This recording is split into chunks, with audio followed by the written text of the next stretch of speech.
And you do this so well. You make a lot of the underdogs shine in these competitive battles. It's really fun to kind of just see you kind of take these monsters that you wouldn't be able to like use, or like people wouldn't think you would, and do a good job with them. I know all of us want to win. All of us, like especially us VGC players that are going to these regionals, we all want that big regional win. And because I was already so into it, and I started doing guides and stuff, and then that really clicked with people. And then as Sword and Shield started dying down, and I was like running out of guides to make, I was like, what if I tried to get into competitive? Because it wasn't something I ever touched before, because it was so inaccessible. With Scarlet and Violet, that's when I was like, I'm going all in on Pokemon. That's all this channel is now, and that's just kind of where we're at now. It's perfect. That's going to give us the opportunity to take this Ice Beam even better. It is Tinkaton and Ursh. Freeze-Dry connects. Let's see if they got Focus Sash. I'm hoping they don't. They do not. Perfect. Have to Terra Ghost. I don't think we have another play.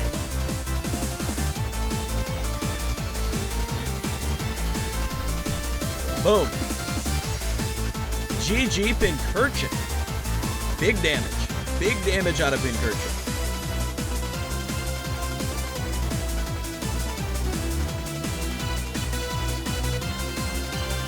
Hey everyone, welcome to the Skill Link podcast, where we chat and get to know passionate content creators, competitive players, and all the voices who continue to make the Pokemon community incredible. And today's guest is the man with the plan. Makes incredible Scarlet and Violet VGC content for all things competitive Pokemon, whether it's analysis on the current meta or live gameplay of him duking it out with people online featuring specific Pokemon, from Iron Thorns to Porygon-Z to Lanturn, and even the goodest of boys, Mightyena. It's our friend, Kneeckoh Gaming. How you doing, my friend? Good. How are you guys? We are doing awesome. Doing well. I gotta say, so it was actually, I think it was the Mightyena video that first caught our eye. I remember I was just kind of searching the webs, just seeing what cool people were out there. And I saw the Mightyena video. I was like, okay, I gotta see this. I gotta see how it could do. And we'll talk about this a little bit later for sure. But it was such a treat to kind of just watch you be able to kind of make. I don't know. And you do this so well. You make a lot of like the underdogs shine in these competitive battles with their rented teams or their teams that you create or something as well. But it's really fun to kind of just see you kind of take these monsters that you wouldn't be able to like use, or like people wouldn't think you would, and do a good job with them. So I just gotta shout you out there. It was an awesome video. Thank you. Yeah. I know we brought that Mightyena up a couple of times, but it's one of my favorite Pokemon. So I was like, dude, that's awesome. So I was gonna say, it reminds me of he's pretty big channel. I was telling Logan as well, but Hayden on does like a bunch of online single stuff as well, and he like features random Pokemon, and very similar content. And what I like about what you do as well is kind of like the live, kind of walk through your thoughts as you're battling and saying, hey, this is what I'm kind of, because to me, it helps me become a better player, because I'm kind of digging into your thought process. It's not just a recap. It's like a live, like, hey, like this is what I'm thinking. This is what we're going to do next. But we'll get into your content a little bit later and that kind of thing, and kind of pick your brain on that. But we wanted to, get to know you a little bit first before we hop into the nitty gritty. So for sure. Yeah, I was kind of curious, so aside from the Pokemon sphere of your life, what else kind of inspires you? Like, is there any other hobbies that you got that you're kind of like really passionate about, or anything else that you're just interested in that you love? Gaming is the big one. My dad was a gamer growing up, like big into World of Warcraft, big into Call of Duty, like played all that stuff. So gaming was just something I kind of naturally gravitated towards. And then Pokemon very early on, I remember watching the anime at my grandma's house, and when she would like watch me and my parents were out of town, that kind of stuff. So that just kind of translated into playing the games. My dad traveled a lot for work, so he'd go overseas and buy like Japanese Pokemon cards and bring them back. And then that got me into it as well. But outside of that, like, I mean, I like going out doing sports, that kind of stuff. Disc golf is a big one for me, because it's cheap, it's easy, it's just a good time with friends. So that kind of stuff is my jam. That's awesome. I like it. Dude, disc golf is... Logan, have you gone disc golfing before? Yeah, no, I was just going to say, disc golf is like underrated, man. It is. It really is. I can't remember what the name of the app is. So one of my good friends, he turned me on to it. Like he got super into it. He would do like, sign up for some of the local, like just kind of fun tournaments or whatever. And there's like, I know there's like an app and everything like that where people like log like the courses nearby and like some of like the best scores. UDisc? Yeah, Udis, that's what it is. Yeah, Yeah. yeah. So he like opened my. I'm like, dude, whoa, this is. And then he'd like, yeah, man, come try it a couple of times, and I'm like, yeah, this is fun. It's just a nice way to get outside and nothing too crazy, but yeah, that's cool. I'll let you say that. So, now kind of on the Pokemon side of things, tell us about your journey over there. Did you play the games growing up? Did you collect cards, watch the anime? And then how from there did you kind of become a casual fan and then transition into the competitive side of things? So I very loosely followed the anime as a kid because it was just something on like Cartoon Network and stuff. At your grandma's house, yeah. Yeah, and then like the Pokemon cards that my dad would bring, and like that got me into like getting a pack here and there. As a kid, you don't have any money, so you just get whatever your parents are willing to buy you at any given time. Yeah. But I mean, I had some buddies that like collected, and we'd like trade. Like, oh, you got a Gyarados, I've got a Charizard, let's trade, that kind of thing. And then it wasn't until the DS era that I actually started playing. I started with Diamond and Pearl. I was into Pokemon. I liked Pokemon, and it wasn't. My buddies had Game Boys and stuff, but my brother and I didn't have that until the DS era. And then finally, I was like, Diamond and Pearl are coming out. I was like, I'm saving every birthday money, Christmas money, whatever. I was like, we're getting Diamond and Pearl. Yeah. And it just kind of transitioned from there. I've played every game since I went back, played the older ones, had a great time with that. Beautiful. So yeah, it's just that kind of grew. And then as far as content creation went, I always was kind of drawn to it. I always liked watching, Let's Plays growing up and like Pokemon stuff. Like I remember Marilyn was really big way back then. Oh yeah. And I'd watch Marilyn play through Pokemon, and like it was just something I watched while I played Pokemon myself. Tyranitar Tube, that kind of stuff. And then so I gravitated towards that. And then when the Switch came out, I got really into the Switch stuff. I just loved playing everything. The portability of it is what really hooked me on the Switch. And then when they started porting other games, like Skyrim and stuff, I was like, I want to do content creation. Content creation was always something I was interested in. I was like, I can do this now, especially with the DS era not having an HDMI cable made capturing it suck. Oh yeah. Then, so I started as like a variety channel where I just covered like Switch stuff and tried to do like game reviews and guides. And then Sword and Shield came out, and that was when I was like, okay, let me try Pokemon stuff. And because I was already so into it. And I started doing guides and stuff, and then that really clicked with people. And then as Sword and Shield started dying down, and I was like running out of guides to make, I was like, what if I tried to get into competitive? Because it wasn't something I ever touched before, because it was so inaccessible. It's just such a grind in the older games that it was something I never really touched. And then in Sword and Shield with the bottle caps and just the economy in the game was so good that you could buy vitamins and it was way easier. I hopped into it and I just kind of started falling in love. I found Moxie Boosted's channel. I watched a lot of A-Drive when he was doing VGC stuff, and that just kind of helped me learn the game. And then with Scarlet and Violet, that's when I was like, I'm going all in on Pokemon. That's all this channel is now, and that's just kind of where we're at now. That's awesome. I mean, it's been cool to see your growth on that as well, because you really put it. I mean, everything looks super crisp. The production's awesome. Thumbnails look great, and then obviously over the years, with the knowledge you've accumulated, it's very clear that you know your stuff. And it's cool to hear the origins all the way back to the Diamond and Pearl days as well, because I remember when I was 12 when Diamond and Pearl came out, and Marilyn's Diamond playthrough, that's like the iconic thing from my childhood. My brother, I'm a couple years older than my brother, but he and I are like this because of Pokemon, like gaming in general, like all Nintendo games or whatever, but especially Pokemon. So just that Maryland playthrough, and then like Super Skarmory and stuff like that. Kind of makes me sad. A few weeks ago, I hopped on Super Skarmory's channel, and he hasn't posted in 7 years. But part 1 of his Pokemon Diamond playthrough is 16 years old, and I was like, oh man, I don't need to see that. Age yourself a little bit. I know, age myself a little bit, but it's cool to hear that transition from being a casual fan, and then as slowly over the years, they've made the competitive side of things a lot more accessible, because I know Logan and I would hop on just Showdown a lot, and that's like really the best way that you'd be able to kind of do competitive stuff is through the simulator. Yeah. And that was before Sword and Shield came out, when he and I kind of, we used to work together and we'd hang out playing on Showdown. And then when Sword and Shield came out, kind of like what you said, I'm like, okay, I can actually do this on console now, and really it's a lot easier. It's not quite like just, plugging in stuff in the battle simulator on Showdown and doing that. But, I think kind of your journey definitely echoes with me a lot as well. So it's cool. So, you showcase some awesome double battle strats. Like we mentioned, you showcase some underrated Pokemon, moves, abilities, cool setups and stuff like that. It's very cool to see the outside the box thinking.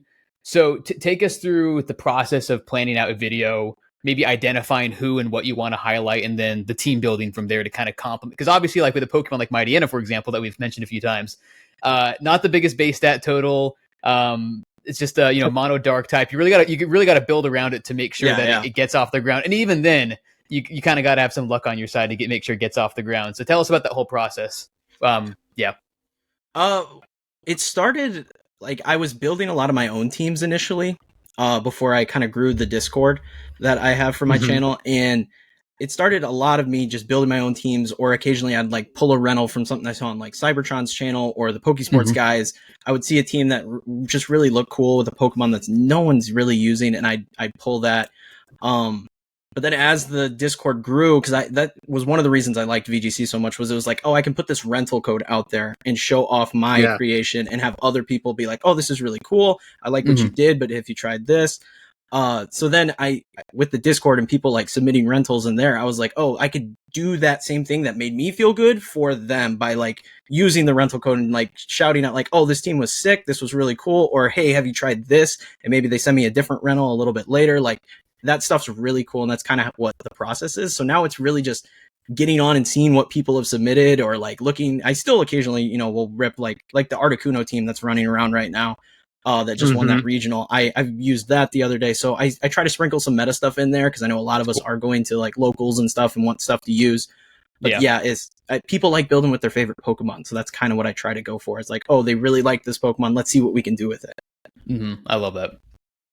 We interviewed a friend of ours a while back, and he's more on the singles end of things. But one of the things that I love that he said is that if you can find a niche for your favorite Pokemon, you could probably make it work in most cases, right? And like it might not be the most viable set or anything like that, but kind of like I just kind of like that aspect of where obviously competitive Pokemon, there's lots of different tiers and things like that to focus on, but also if you're focusing on the fun aspect, what makes it fun for you, and finding like those niche areas where you can find certain Pokemon that shine, like Articuno, like you were mentioning, like has never really seen the light of day in the competitive scene until recently, and so it's just kind of fun to be able to kind of dig in there and really just find those specific niches with specific Pokemon.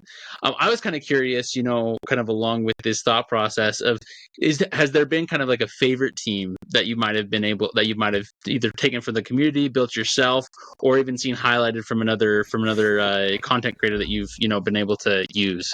Favorite team. That's tough because I burn through like so many teams every week. Yeah.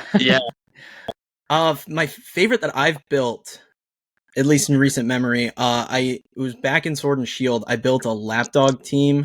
Gmax Lapras was Zacian, but the other restricted I ran was Lugia, because multi-scale Lugia with weakness policy and Dynamax was just so much fun. Yeah, it was so good. And then after, you didn't even have to Dynamax it, because if you drop Gmax Resonance, you would just have Aurora Veil up. So you have multi-scale plus Aurora Veil, popping your weakness policy. It was just disgusting.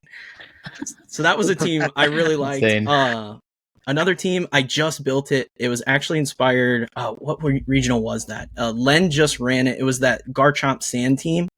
Okay. Oh, yeah. I got an MSS this weekend, and I was like just in the builder trying to put something together for it. And I was like, Sand's kind of a good call with snow running around the way it is.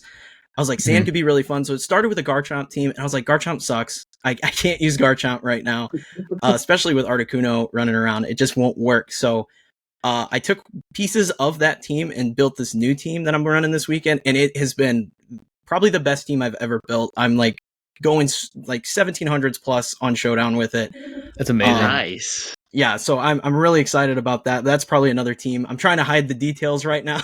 No, you're good. Yeah, 100%. It's a tease right now. We're teasing. Yeah, but but as far as like other teams go, the Mightyena team was really cool. I liked that one. We keep bringing that up, but like just that Pokemon, because everybody ignores it because it's that Route 1 Pokemon. Nobody wants to think about it, so they won't attack it. And then after you get howled up 2 times, you start just crunching through stuff. It just catches so many people off guard. Yeah. I will say, I learned for the first time in that video too that howl and double battles affects both teammates. Yeah. I didn't know that before. Is that like I can't remember? Has that like always been the case since Gen 3, or is that new? I'm not sure when that actually started happening, but yeah, it's super popular right now because like that's gouging fire's big thing. Yeah. Yeah, 100%. And I think it it's was super, super Gen 8, just so you know. Gen 8 onwards. Fairly recent. Gen 8 happened, is that new. That's a cool addition, honestly, because Howl is one of those moves that I felt like did just fall by the wayside because it didn't really have much utility. I mean, it was kind of an early attack boosting move for like a lot of the early route mons that got it, but it wasn't always as helpful. Yeah. I also got to just like come back to the part where you said, "Isn't it kind of insane now that we're saying Garchomp sucks?" In VGC.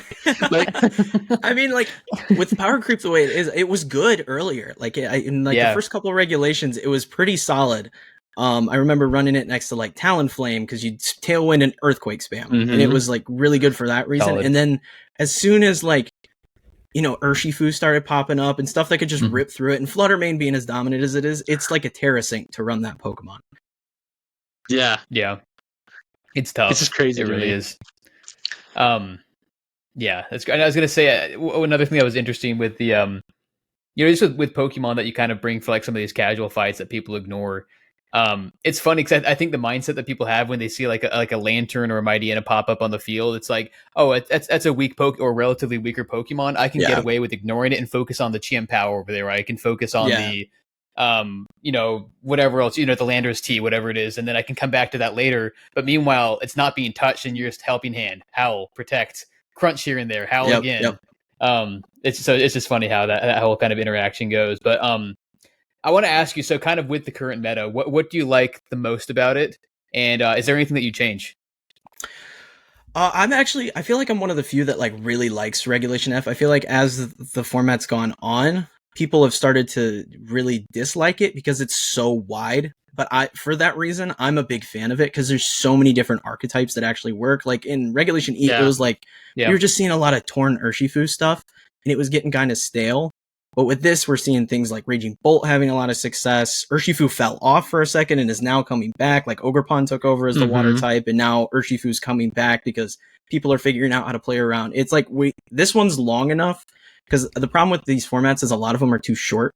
But with this particular format, it's longer. So we're actually seeing the format like go in cycles. Like Farigiraf picked up because priority was big. Now Farigiraf's falling off because nobody's running priority, but now priority's sneaking back into the meta. So it's like we actually see the evolution of it versus the other ones. It's like we figure out what the meta is and it stays there for the last month and then it goes to something new.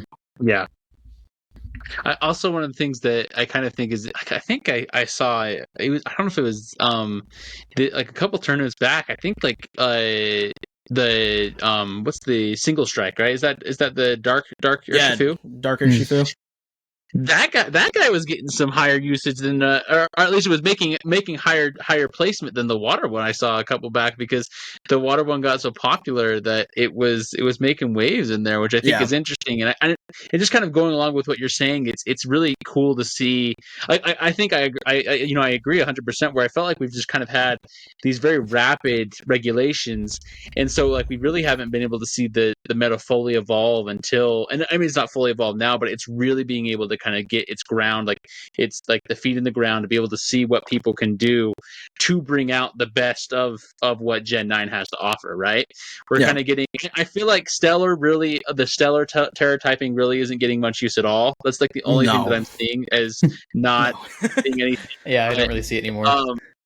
But it will be interesting because isn't when is the new regulation coming soon? Did I see something about that? It starts in May. Okay, and a couple months away. Is that restricted? Is that what I saw? They haven't announced the official rule set. I'm guessing it's probably going to be single restricted. Okay. Wow. Interesting. That's crazy. I can't believe we're already there too. That's insane. I guess we are almost like 2 years into the game, huh? So now it's starting to try bringing back that in. That's crazy. That is wild. I have a question for you as well. So, kind of in this, evolving meta and gaming styles that are out there, how would you describe your play style? Like, what's kind of your standard? What do you kind of try to develop, adapt even? What do you kind of go for? So I try to play a little bit of everything. My bread and butter is like balance leaning to hyper offense. So, a little speed control here with some big sweepers. Like, a team I'm really liking right now is like Fluttermane, Chi-Yu, Glamora. Really just nice because Chi-Yu just boosts both those Pokemon up, with Glamora now having Meteor Beam, being able to hit stuff really hard, and having Tornadus as that, set Tailwind and go option. But I do like balance as well. Being able to like just position and outplay opponents is really solid. Trick Room's where I struggle. Which I think is funny because I think Trick Room's so easy for new players to grab onto because you just like run through Trick Room Pokemon, make things slow, and then go. And that's what I played when I started playing, and then as time's gone on, I'm just like, I hate this. I cannot play Trick Room that well. So yeah, I definitely lean toward that, but I try to play a little bit of everything just so that way when I do pick up a random team, I kind of have an idea of what I'm doing. Mm-hmm. I like Makes that. That's sense. really cool. I think it's kind of fun to kind of figure out, like, because I definitely am more of a defensive player. I've noticed I don't play as we play a variety of formats, but we're in a draft league, so we play more singles usually. But Yeah. I've definitely learned that I like the bulk. I like to be able to kind of do stall or more kind of bulkier sets, and so it's just kind of fun to kind of see how well. And then what's interesting too, I think, with that is that you kind of have your general play style, but then there are Pokemon that can really surprise you and break you out of certain like habits. I feel like too, like where you can use them on once in a while. That'll be like, oh wow, like this hits harder than I expected, so I can be a little bit more on the aggressive side here. And it really, I think it's just one of those things where as you're kind of having your base play style, you can kind of evolve it as you're kind of playing around with other aspects and other pieces of the game too. I think that's a lot of fun. I was gonna say, yeah, Logan. So we just wrapped up our season with our draft league, and it's funny you say he says stall because I think one of your, I can't remember if it was your first pick or one of your first picks, but you took Garganacl. Yeah, 100%. And you know, obviously with it being draft league, you're pretty limited with what your pool already is. So what we select 10, and obviously you just bring 6 to the fight, and you kind of have to guess what they're gonna bring. So if you don't bring an answer for that, then it's like not. It's not fun to deal with at all. So I think this next season we have coming up, I think we are going to do a doubles format. So I've been trying to digest more doubles content and exercise that part of my team building and battling mind. Because we did a doubles season a couple seasons back, and it was really fun. Yeah, it was really fun. So I'm excited to do that again. But I want to ask you as well. Right now, what are some of your what Pokemon do you think are the most overrated and underrated in your opinion? Whether that's based off of usage, whether that's like, hey, this Pokemon isn't as good as people think it is, but it gets used a lot. And then the opposite as well. Underrated, off the top of my head, is Iron Bundle. I think people are sleeping on Iron Bundle right now. It's awesome. It was really good earlier when the Paradox get introduced, and it kind of fell off because, Urshifu popped up and Water Pond popped up, and people were like, oh, this is the water option. But like, Bundle with the Icy Wind is super it's just great for speed control. It gives you so much more maneuverability in a battle, and then it hits Urshifu and Water Pond for super effective damage with freeze dry. It's just like the answer to those issues. So I think a lot of people, and I know a lot of people are like, oh, Raging Bolt will just clap you. Terra Grass, that's the answer. There you go, and you're good. Yeah, you're golden. They thunderclap you, and they do like, maybe a third of your HP, and you're like, gotcha. Yeah. So like, I think it's super underrated right now. And as far as overrated, I was just gonna say, once you Terra with Bundle, like you can also clap back at roaring what's it called? Sorry, the Raging Bolt. What's it called? Raging Bolt. That was the one. You can also because it's Dragon type, right? So you can also clap back there. That's insane. Yep. That's a great call out. Yeah. I think Bundle's underappreciated. As far as overrated goes, I think Fluttermane is kind of overrated right now. Yeah, I've heard that a lot. Yeah. Especially with priority coming back in, like we build Fluttermane more bulky than we used to, but I mean, still, like a Grassy Glide takes you to half HP, and they're going to Grassy Glide you next turn. And like, if you're running a choice spec set, which is pretty popular right now, I mean, you have one turn of Fluttermane before it goes down to a priority spam. So I think Fluttermane is like the weakest piece on a lot of teams right now. Like I see a lot of teams just opting out of bringing it, or like bringing it in the back to clean up. Mm-hmm. Yeah, I kind of agree with that. Fluttermane kind of feels like a boring choice too, just because it's been so used over the course of the entire life cycle of the game that I think I agree with that on that call as well. I love the Iron Bundle call out because I mean it just hits super hard. I still like the fact that even though Icy Wind is primarily for speed control, I still like that it's stab. And then because Iron Bundle has such insane special attack, it's still going to do like a decent chunk of damage and hits both sides. It's really good into like Rillaboom and stuff right now. It's really good. And Lando's making its rounds because Raging Bult's so popular, and you take Lando to half HP minimum with it. So that's crazy, and speed drop. So another thing I wanted to ask you as well is what would you say to people who are team building, and now kind of back more on the casual side of things, right?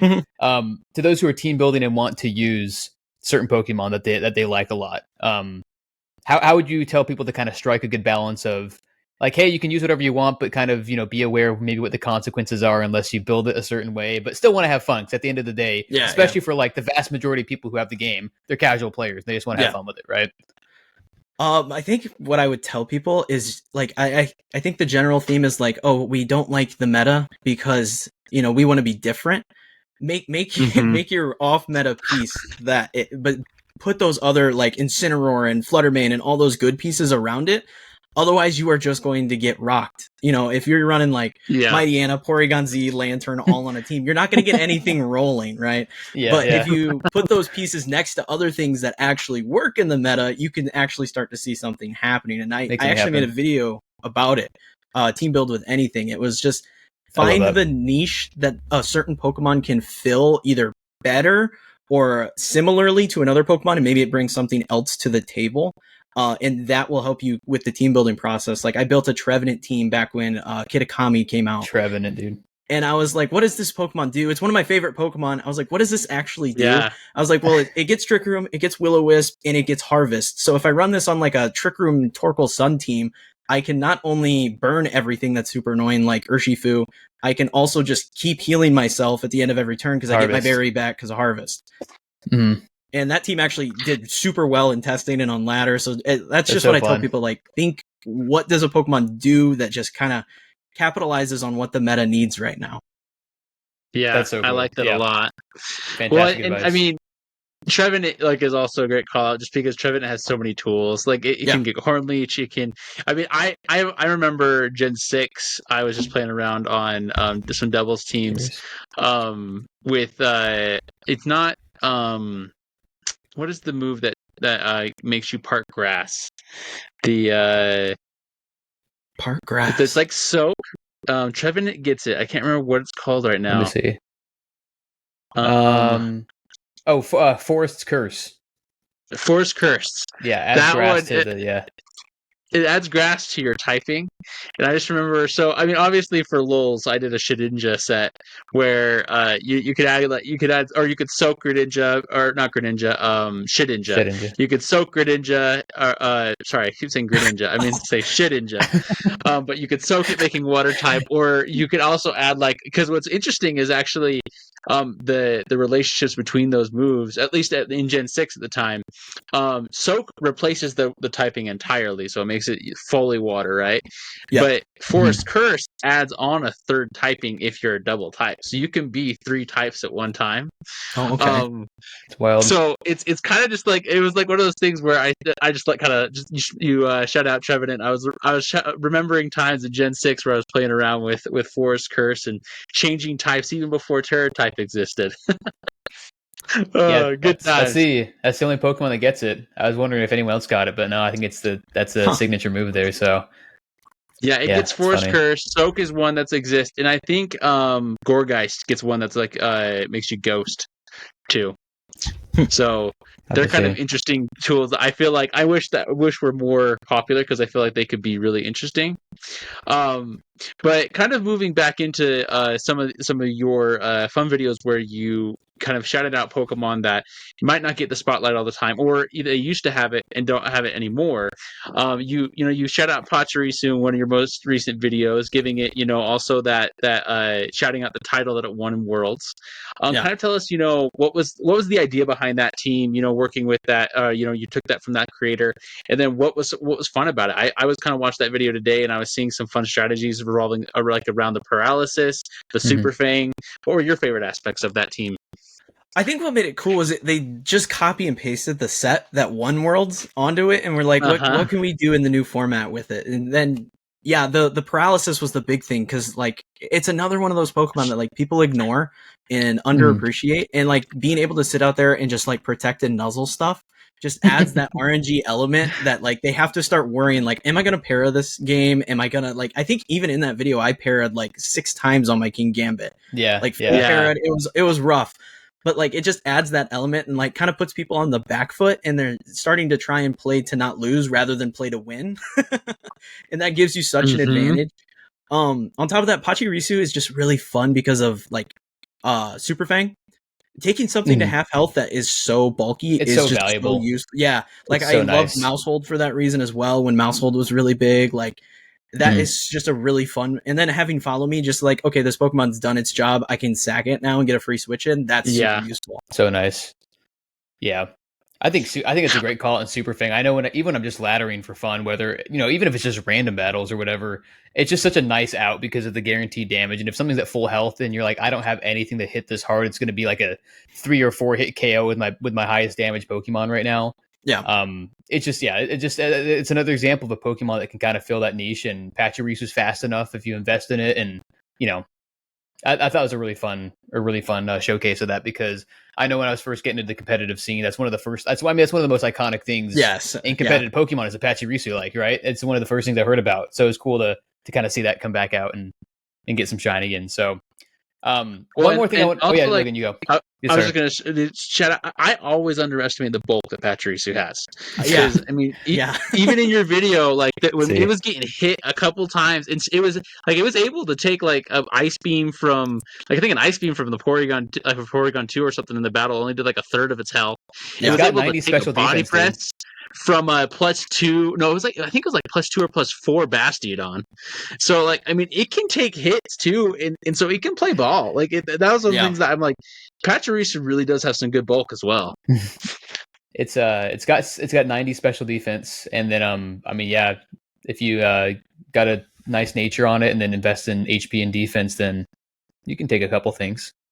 You can do something. So it's cool.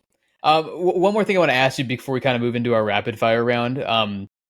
Are there any traits in like big time battlers or content creators that you really enjoy, that you admire in them? Like whether that's the way they process a match, the way they team build, what's like a trait that you'd find admirable in them, and that you'd recommend people listening to kind of emulate as they go about their journey, whether it's team building or battling?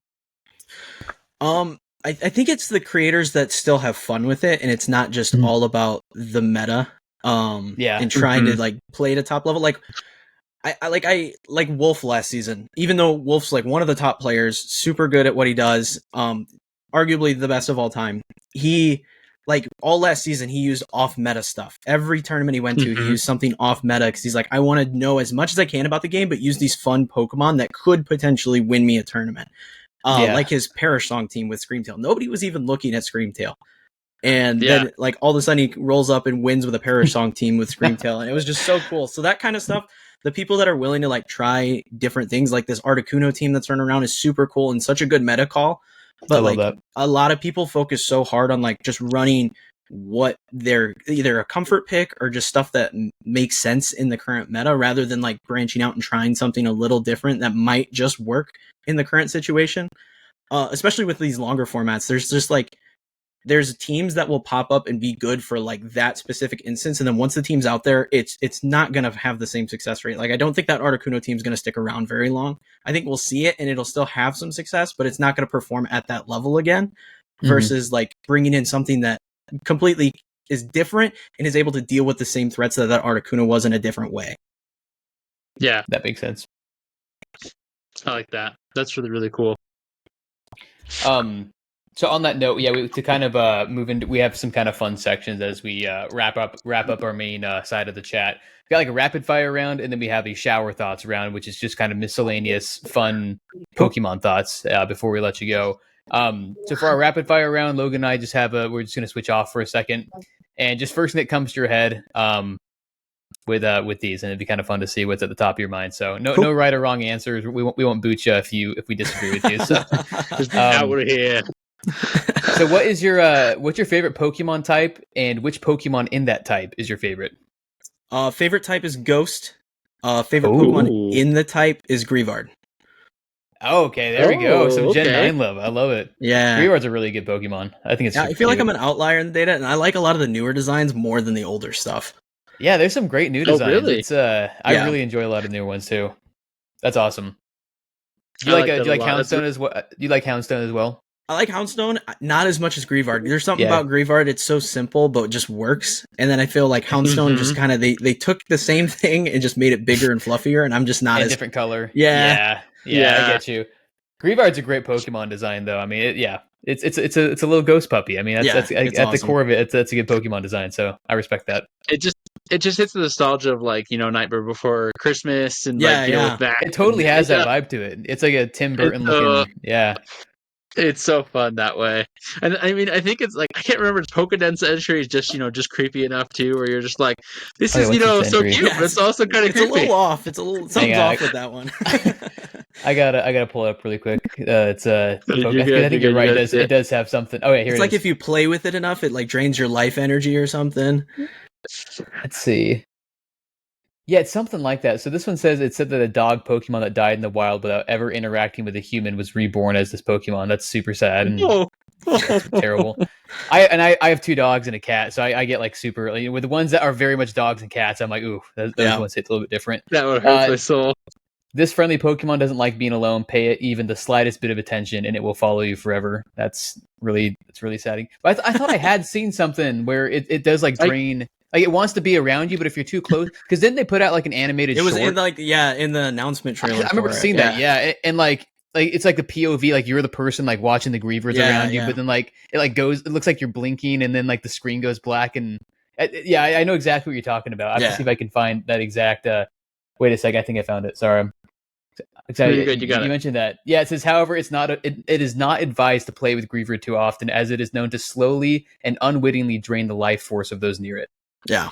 So there you go. It's unwittingly. As long as it's not doing it on purpose, right? He's like, I don't want to do this. Yeah. So anyways, cool. That's a good choice. I love it. I love it. All right, our next rapid fire thought for you is, what is your favorite move animation?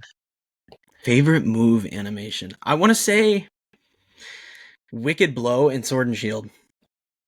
Ooh, oh yeah, okay. Where he like charges up the punch. It's super anime like. It's so cool. And like, and then they took it away, and I was like, well, this kind of sucks now in Scarlet and Violet. It's not as good. It's not nearly the same. No. I love it. There are some ones from like Gen 3 and 4. It's probably just mostly nostalgia, but like the sound effects behind some of the old like Game Boy, early DS era ones, like. I saw a funny thing on Instagram a few months ago, but it was like a quick little compilation of like the Ice Beam sound and then like the Confuse Ray sound and stuff like that. And it was just cracking me up, like the sounds of those old moves and stuff like that. So, but yeah, the Wicked Blow, I know exactly what you're talking about. That looks very cool. Yep. In Gen 8, does it do like the Team Rocket blasting off again thing too, like where the Pokemon flies up, or is that? I might be thinking of a fan game. Like I don't think it's that. Was it a Z move maybe that did that? It might have been. The Z moves have some pretty outlandish animations. That might be it. Yeah, the Z moves are crazy. Fun, though. That's a great shout out. I think for me, I think Fire Blast is a classic, and we don't see it enough like in the competitive scene, but it's just a classic that I mostly love it because of like Pokemon Stadium. Like I just remember like when you hit it, like you could see the big star. It just felt great. Good. Yeah, it was a good hit. So this one isn't a move specific one, it's a Pokemon specific one, but I always liked how with Mudstale it'll turn around and do like the back kick with its back legs. Oh, that's cool. Whenever it does stuff, especially with the Z move when you do the Tectonic Rage and it turns around and does like the horse kick and everything. I'm like, I don't know, I like when they incorporate like personality of the Pokemon into some of the animations and some of the moves and everything. That's another reason why I really like the animated sprites from Gen 5, just because you get a lot of personality with the Pokemon. So, cool. Last rapid fire thought we have for you. What is your favorite legendary? And maybe what, in your opinion, is the most underrated legendary? Like one that needs some more love, whether that's a movie, a shout out in an anime episode, a game, an event, whatever that may be. Oh, my favorite legendary, probably Lugia off the top of my head. I just have such fond memories of Plain Soul Silver. So and the intro had such awesome music. So I really liked. I just remember watching the Lugia swim and listening to the track, and it was so good. I'm big on Lugia. Underrated legendary. I'm gonna go with a mythical. I feel like Zarude didn't get enough love. Ooh, nice. Yeah. Because I feel like it was during COVID, and the way they distribute it was so like convoluted. It was weird. Yeah. And the movie was like delayed, and nobody saw it, and so I feel like Zarude just didn't get enough love because they just like dropped it in the game without any explanation as to what it was. Yeah. Yeah, you're totally right. Yeah. So I just looked at it. Yeah, it was revealed on Pokemon Day in 2020, which I'm pretty sure that's like weeks before everything happened. Yeah. So like it's like it got revealed and then everything went crazy. I'm sure people obviously had other things to worry about other than think about Zarude. Yeah, Zarude was actually it took a big hit as well during the time. But yeah, no, that's a good one. It's a super cool design too. Yeah. It's like a good mix of like terrible typing. Yeah, very bad typing. Cacturn shifty vibes there, but it's cool because it has like the Mojo Jojo from Powerpuff Girls vibe. Yeah, but it's but it's like scarier because it's got like the claws and teeth, and then but it kind of looks like King Kong as well. I don't know. It's a fun design. That's a good call out. Well, and I was just going to shout out to the movie because the movie looked. I mean, I didn't see it because, like you said, everything got crazy. But the animation and like the art style was actually really great from what I saw. And there's that kid who was like he could use like Pokemon moves, which was actually kind of crazy. It was cool. Like it was a really interesting aspect. You gotta watch it. I have to see what platform it's on, but it's cool because they have like there's like an Alpha Zarude, and then there's an Elder one where it kind of looks like oh my gosh, I can't remember the name of the baboon or the monkey from Lion King. But it kind of looks Rafiki. The elders. I can't believe I forgot his name. The Elder Zarude looks just like him. It's cool. They kind of gave like it's because it's like from a tribe in the jungle and everything. And I saw it like relatively recently because I didn't see it when it first came out, and it was pretty cool. I'd highly recommend it. So I think that's an inspired call out right there, giving our boy Zarude some love. So nice. I like that. All right. Now we're going to kind of get into our shower thoughts. So these are kind of some of the deeper, we're going throughout our day. Some thoughts come to our mind about the Pokemon universe. So we're kind of curious, to kind of pick your brain here, really see what you think. So if you could create any battle mechanic like Mega, Z moves, Terra, etc., what would it look like? And kind of what would the basic idea of it be? Oh, gosh. Any mechanic? That's a tough one. That's really tough because it's hard. Because as someone who like played Dynamax, I like Dynamax. I thought that was fun. I think Terra's kind of perfect. I really like Terra. I kind of with you there actually because it makes bad Pokemon good. Like Pokemon like Hisuian Arcanine should never have won 5 regionals in a row because its typing sucks so bad. But with Terra, it doesn't matter. It doesn't matter. You could just not be that type anymore. And I kind of hope they stick with it forever, but I don't think they're going to. So I'm going to cop out and say my answer's Terra. No, that's great. I like it. It's cool. Continue the trend. Yeah. That's cool. Yeah, we've asked this question to a few different people who are kind of more on the competitive side of things. And we get a mix where people are like, I like it, but I think it breaks the game too much, or I don't like it, or I really do like it, because I think I'm kind of more on the side of liking it as well, because not only does it make bad Pokemon good, but it also kind of gives you an out where you might otherwise not have an out, and it just adds another extra wrinkle to the gameplay. Because I know when I'm battling someone and they haven't terra'd yet, that's always in the back of my mind where I'm like, they haven't terra'd yet. And anytime they switch into something where I clearly have the type advantage, or they know I have a certain move, I'm like, they're gonna tear here, aren't they? Or they might not. It's like an extra little mind game on top of everything. Or I know, like, again, like if I'm just battling, I'm like, oh man, they might sweep me here, but then I can be like, wait, I can tear out of this and maybe kind of flip things back around. So I mean, yeah. I think Terra also it made the game better in a competitive sense, simply because it forced them to do open team sheets. There's no more guessing games. You don't have to fish for moves. You don't have to like kind of speculate like this is the best moveset for this Pokemon, but maybe they threw some spice in here. You know exactly what you're going up against, and it's just dramatically better in a tournament setting. I love that.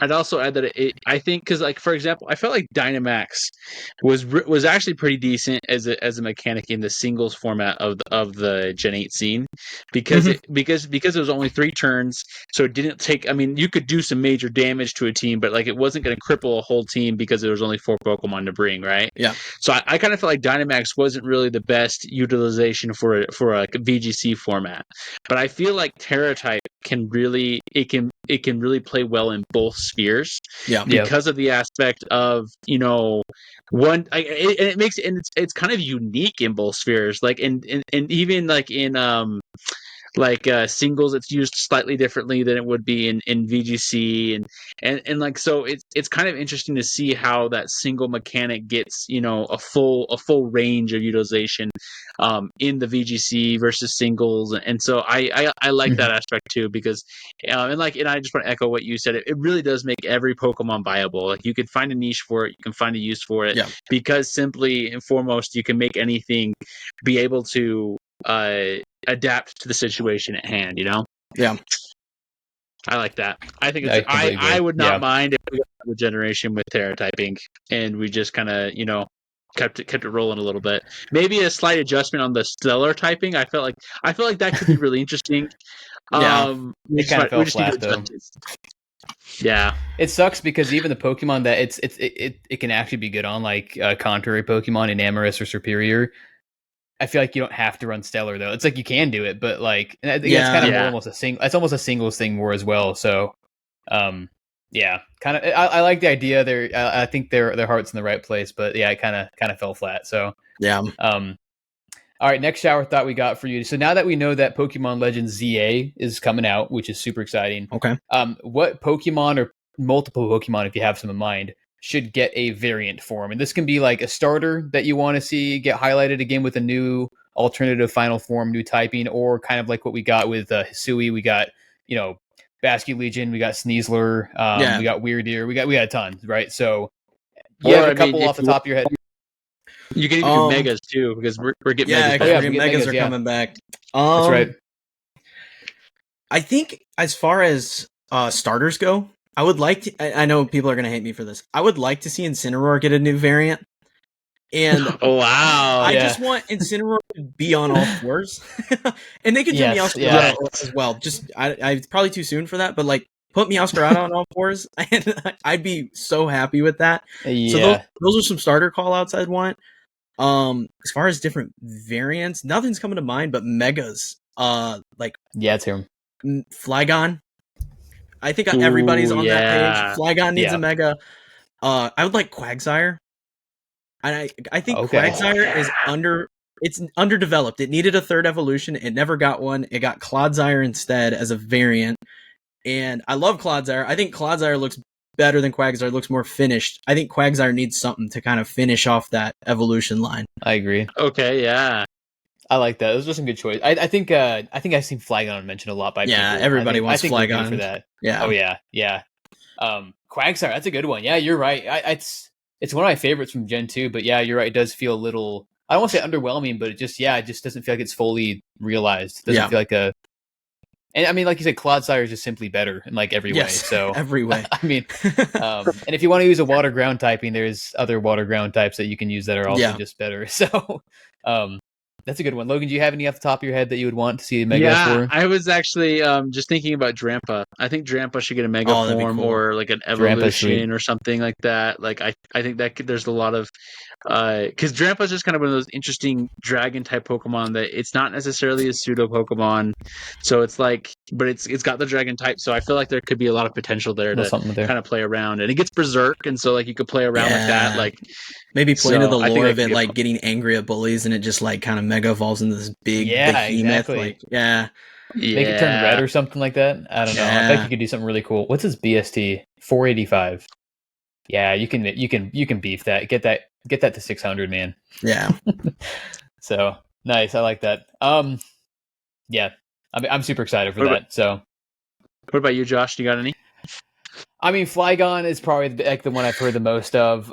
I wouldn't mind seeing, because I know like Gens 1 and 3 got the most of them. 4 got a couple, but I know Gens 1 and 3 got the majority because of. I mean, of course they're gonna do Gen 1, and then with Alpha Sapphire and Omega Ruby, Gen 3 got a ton. So I wouldn't mind seeing some Gen 2 Mons. I guess we got like Mega Ampharos and Scizor and Houndoom and Tyranitar. So we did get a good amount in Gen 2 already. Steelix, Heracross. Okay, so maybe Gen 2 is good as well. Never mind. I would like to see him dip into the later gens. Yeah, I was gonna say let's see some Gen 5, 6, and even like 7 if that's not too. I guess no, this is Kalos. I don't know if they would do that, but maybe give the starter Pokemon from Kalos Megas, considering they were in the game. I would assume they Megas would, right? And they didn't get them. I've heard people say like one Pokemon I've heard a lot people say is Chikorita, just because no one touches Meganium, whether it's casually or like competitively. So I would be shocked if they didn't do something like that for an older one. I wouldn't mind seeing like Delphox get something different. Yeah, that'd be cool.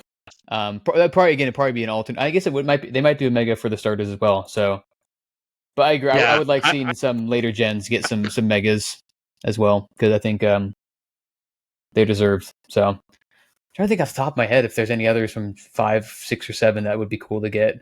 Mega Galvantula, Mega Haxorus. Ooh. I think Haxorus would be cool. So Haxorus could be really. I think Haxorus needs one back. I mean, it's supposedly Is it even technically a pseudo? I don't think. No, it's under the base stat total for it. It's a semi pseudo or something like that, and it's just mono dragon. So I feel like you can definitely do something with Haxorus to beef him up a little bit more. So yeah.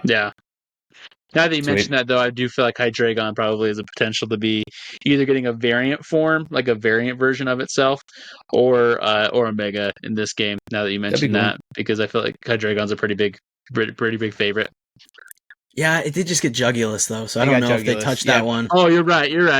Yeah. It'll be really interesting because like I feel like they did do a pretty good touchstone on most of on a really good amount of Mons with the Paradox Pokemon. So in this game, it will be really interesting to see what will get love and what won't. That's another thing. I would rather them do more Paradox Pokemon than give a bunch of stuff Megas, because I feel like a lot of the Paradox Pokemon they just feel like Megas. Like Great Tusk just feels like Mega Donphan. Yeah.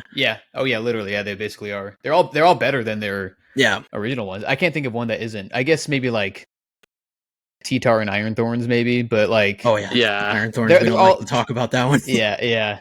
But I mean, they're all at least as good as the originals, and a lot of them are just blatantly better. Obviously, like Iron Bundle goes without saying. So Screamtail, but yeah. I'm excited though. It's gonna be fun. So yeah, pretty cool to see what happens. All right, we got one more for you. Yeah, you go for it, Logan. Okay, so you get to attend a TED Talk from one of the Pokemon professors about their research. Which do you choose? You got, I mean, if you know one off the top of your head, like if you, but I also have like their specific research expertise too. If you need me to read those off, go for it. All right, so we got Professor Oak, which is Pokemon and human relationships. Okay. You got Professor Elm, which is Pokemon breeding. Professor Birch is Pokemon habitats. Rowan is evolution and form changes. Juniper is origins. Sycamore is mega evolution. Kukui is Pokemon moves. Magnolia is Dynamax. Sonia is the history of Galar. Sada is the paradox Pokemon of the ancient ancestry, and then the Turo is of the future. I'd go with Sonya for sure. I want to know more about the Paradox Pokemon. I want to know if they're actually from the past or if it's alternate reality. I want to know what is up with that. It's so weird. We don't have anything like official or established on what they actually are, right? Yeah, no. It's just like it's crazy. Yeah, I don't even like. What do you think? Do you think that they're just like? I don't know, because they left it so open to interpretation with that secret ending in the Indigo Disc. Whereas, like, is that the Churro or Sonia from that actual timeline that came forward, or is it like another dimension? And so that's weird. What happened. Yeah. They just left it so vague that I want answers. That's what I want.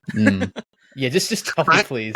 Yeah, I'm not gonna lie. Like, I still kind of honestly think like it kind of feels like they're gonna drop something more, but like I don't feel like because they had like the secret episode and the secret epilogue and stuff like that too. But like it just kind of feels like you said, like there's lore there that is like still untouched and we need more of. Yeah, I wish there was another DLC announced, because there's so much that needs answering. Like, what is Terapagos? They just kind of were like, here's a big turtle and it causes terrestrialization, but didn't explain anything about it. Yeah. So great. Oh man. Because isn't one of the things too where it's like these Pokemon don't even actually exist? It's just people like what they thought there was they like looked the like or something imagination like that. theory where Yeah. like the machine created the images from your head, and that's why the pictures in the book look different than the Paradox like Beast Trio. And that's why like the closest thing they can associate it with is Pokemon that actually exist in our timeline, and that's why there's some weird stuff. I thought I had it down, and then I heard like 2 or 3 more theories on it, and I was like, whatever. I'll just wait for them to actually tell us if they ever tell us, right? Maybe in the anime that might be the only place they do probably, it. Right? Yeah, okay. I'll have to watch it. I would say like the only theory that I could like realistically kind of come up with right now is because in the Gen 6, I believe, with the is it the Delta episode where you go up with Rayquaza and you're talking to that dragon lady, and she's basically saying that, hey, this timeline that we're on right now, because the other timelines don't have mega evolution, like in the specifically, like I don't know if it's Gen 6 and Alpha, I think it's Gen 6 and Oras are kind of like on a different branch of the Pokemon universe because of mega evolution and how that all worked. And so and maybe Pokemon ZA will kind of give us some more details there, but that's like my best you know, probably interpretation is that it does seem to exist, that there's multiple timelines or multiple, like, you know, paradoxes of some sort, and so that Pokemon, you know, branch off of that kind of idea. But that's like the best that I can even think of, you know, as to making sense of what, you know, it all is, you know. Yeah, I think I lean more toward like the dimension idea or like the alternate timeline idea, just because of like the Ultra Beasts, the Delta episode, that kind of stuff. All that just kind of leads me to, we're like living in the Pokemon multiverse throughout the series. Yeah. Well, so isn't there? It's technically there's 2 timelines: one where Mega Evolution exists and one where it doesn't. Yeah, I think that's like officially the thing too, right? So, I mean, and now we gotta like, does Dynamax have its own timeline? Does Terrestrialization have its own timeline? I know that's the thing is now with each gimmick you got to ask that question. And now the anime shows that all of them exist in one timeline at some point. So like, it's weird, like decked out with it, all of it. Yeah, right? He's got like everything. Yeah, he's got the Infinity Gauntlet of Pokemon gimmicks. Oh man, yeah. I wish.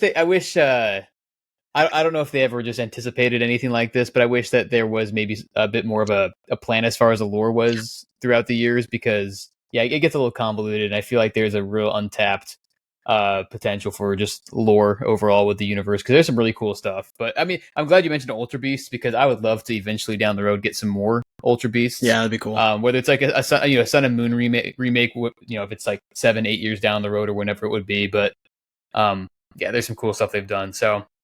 Well, awesome, man. We wanted to ask some of those. Those are just, again, kind of fun, miscellaneous shower thoughts that are a little more lighthearted, not necessarily on the nitty gritty of the Pokemon competitive side of things. But we appreciate you hopping on with us. We're going to go ahead and wrap things up here. Before we close, again, just really want to shout out the awesome content that you've been putting out. Like I said, it's right up our alley. We really enjoy it. It's very clear that you have a passion for it.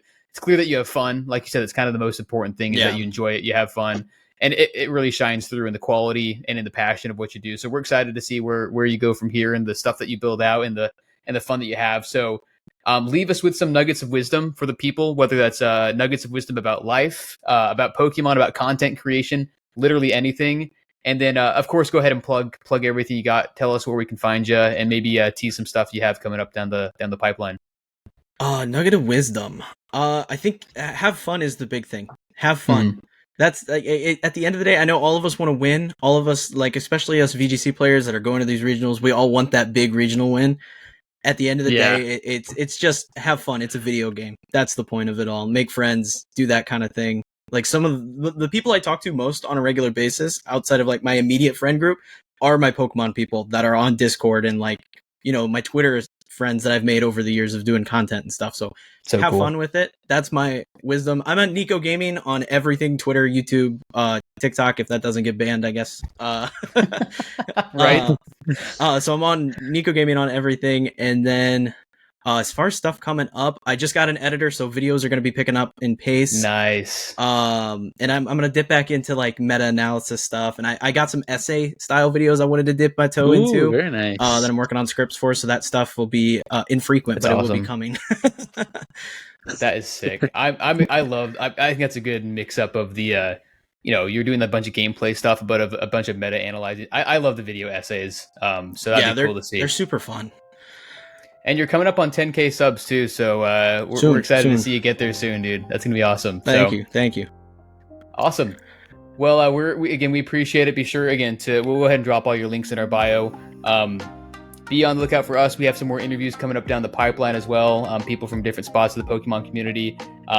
We're still streaming a Pokemon Elite Redux. It's been kind of crazy for Logan and I. So whenever you guys are available, go ahead and catch us on a stream. We'll be sure to post when we go live. And until next time, this is Josh, Logan, and Kneeckoh Gaming with Skill Link signing out. See you guys. See ya.